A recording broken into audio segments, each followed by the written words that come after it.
TRT Haber Merkezi adına iyi akşamlar diliyoruz sevgili seyirciler. Hello from a special program by TRT News Center. We will be on your TV during this week with a special program. In the program, we will enlighten an important period of time. Every year, when the date approaches to April the 24th, an unsettled issue is put on the world agenda. Armenians are striving for the international recognition of the so-called Armenian Genocide allegations. These so-called genocide allegations are used as leverage against Turkey. When we look at the past, we see that these Armenians were successful in their efforts. Many countries' parliaments recognized the so-called genocide allegations as a result of these efforts. Now, the Armenian diaspora is trying to persuade the European Union authorities to consider the so-called genocide allegations as a prerequisite for Turkey's membership. On the other hand, Turkey took a serious step forward with the strongest arguments ever before. This initiative is backed by government, opposition, and civil society organizations.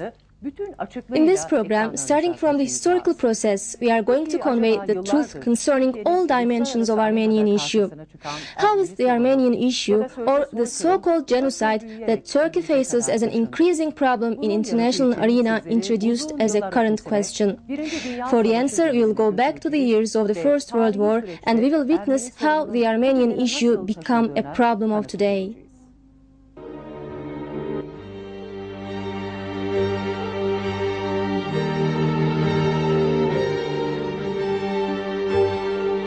The most important project of the Western states before and during the war was to disintegrate the Ottoman Empire and share its territory. In order to reach the same, Western powers resorted to every possible way. One of them was the provocation of the Armenians by making promise to found an Armenian state. Plans were prepared and implemented in a short time, and some of the Armenians living within the Ottoman borders peacefully with the Turks for 6 centuries became Russia's enemies. I would like to state that the motive of the Western world was their own benefits, especially the economic benefits. In order to secure their order in the region, they deceived Armenians and benefited from this situation.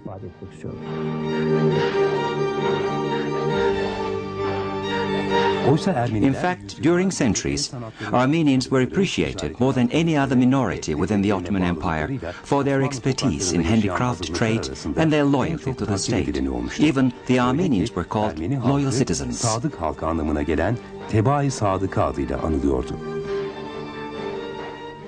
O kadar iç içe girilmiş ki Osmanlılar onlara çok güveniyorlar. Armenians were active in every field of life. They were diplomats, statesmen, or even grand vizier. They were even working at translation offices where trust is a prerequisite in Ministry of Foreign Affairs. The society was integrated. Yani o kadar iç içe toplum. In fact, it took a long time to harm the Turkish-Armenian relations. The friendship and good relations between Turks and Armenians started deteriorating at the beginning of the 19th century. The increasing hatred and hostility with the missionary activities supported by the Western countries in Russia at the beginning of the 19th century resulted in the merciless Armenian armed bandits attacking Turkish people at the end of the century. Although the Armenian armed bandits like the Dashnaks, Hunchaks and Ramgavar, backed by Russia and the Western countries, were dismantled, they were recognized by other countries. The First World War period was the time when the Armenian violence reached its peak. While the Ottomans were waging a very vital war in Gallipoli and the Caucasus front, they also had to suppress the Armenian rebellions in Adana and in eastern Anatolia. French, Russian and English roles in these rebellions were very great. The enemy was again cooperating with the Armenians to undermine the Ottomans' power. While the violence within the Ottoman borders continued, the rebel leaders committed themselves to propaganda activities in various countries to mislead the public by showing the bloody violence as a struggle of independence. The most popular propaganda statement was a complete lie July, Christians were massacred. An eminent historian in that time, Arnold Toynbee, wrote the Blue Book, which is attributed even today as evidence of the unfounded allegations. Its aim was to create public opinion in the United States that would force the United States to join the war. The common point in these allegations was the so-called massacre of the Armenians by Turks. The Blue Book constitutes a book of lie, but it was so effective that even today it's quoted as an evidence to the allegations. No books or no allegations in these books are based upon serious sources. They're just based on lie.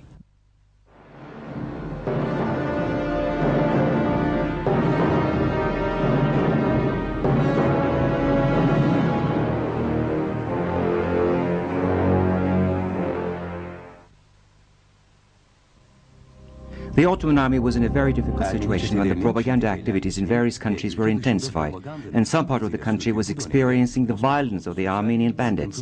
The Ottoman army was waging a war on the Caucasus at the Dardanelles front. The Ottoman army authorities arrested and tried the leaders of the rebellious Armenian groups on the 24th of April 1915. But these arrests couldn't prevent the revolt. Most of the Armenians participated in the Russian army, imagining an independent state in mind. Then some of the Armenians continued to fight in French uniforms against Ottomans, and Ottomans decided to put a new plan into practice upon this. Osmanlı bir süre sonra yeni bir yöntem deneyecekti.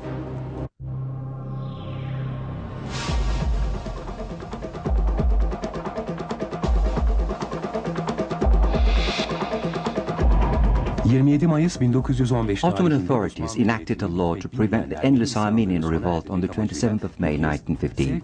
The aim of this law was to direct the Armenians to the cities which were outside of the war region, and by this they aimed to end the merciless Armenian violence. The Armenians living in eastern Anatolia and in Adana were relocated in Syria and Lebanon. The population balance between the Turks and the Armenians relocated in Syria and Lebanon was taken into consideration. After this date, Armenians alleged that they had been subjected to genocide during relocation in every opportunity they found. This propaganda continued for 90 years. Her fırsatta yer değiştirme sırasında soykırıma uğradıklarını iddia ettiler.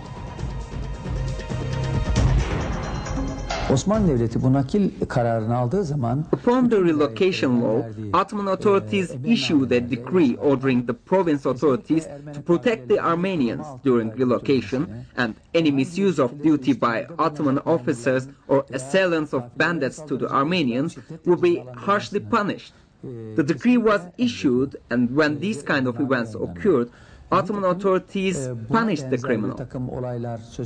Even the Ottoman officers who misused their duty were taken to court-martial. So we obviously see that Ottoman authorities had no intention to give harm to Armenians during relocation. herhangi bir zarar gelmesini istemediğini orada görüyoruz. Throughout the Ottoman Empire rule, there was neither racism against any ethnic group nor antagonism against different religions. No anti-Armenian campaign was organized either. However, the Armenians revolted against the empire with the support of the Tsardom Russia. Then Ottomans enacted the law that envisaged the relocation of Armenians in the empire territory and let them migrate to south. Because of the wartime situation, some Armenians lost their lives. In official documents, we see that the Ottomans had taken all the necessary precautions. But let's imagine the migration of 500,000 people. Of course, some individual unwanted events occurred. The people who gave harm to relocatees were punished. So it's not possible to accuse the Ottomans of genocide. Soykırımla suçlanması mümkün değil.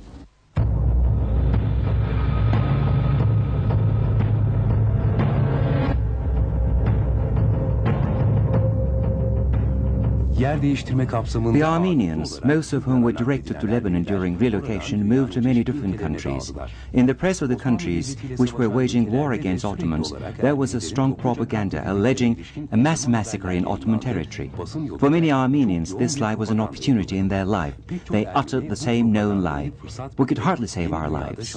The Armenians who moved to Western countries under their auspices continued to express the unfounded genocide allegations from that day on. İşte o günden bugüne yeni ülkelerinde de asılsız soykırım iddialarını sürdürdüler.